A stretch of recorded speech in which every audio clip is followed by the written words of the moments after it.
update on the Lexus. So I'm about finished up. You can see a beautiful new full 3-inch intercooler pipe that goes in there.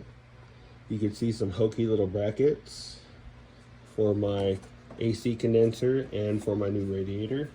I got the radiator cap welded up. I got a new intercooler pipe that goes on the other side with the blow-off valve placement right underneath the vent, so it's going to sound great. But you can see my old intercooler piping, pretty hokey. This was all scrap pile bits and pieces that I did like 8 years ago.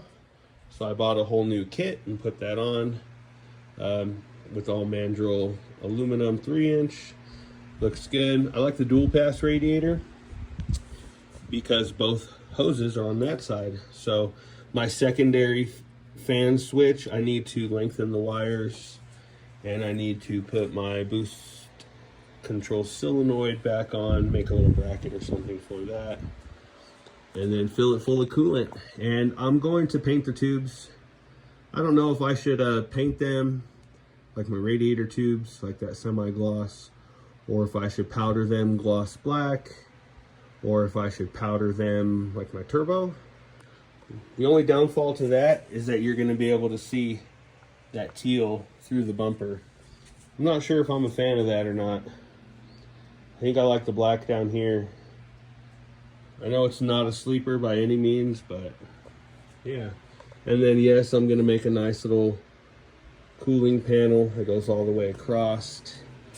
And I'm going to make one in here that runs along the bumper edge, inner edge, to the radiator, so none of the air can go in and around. It's all got to go through either there or there.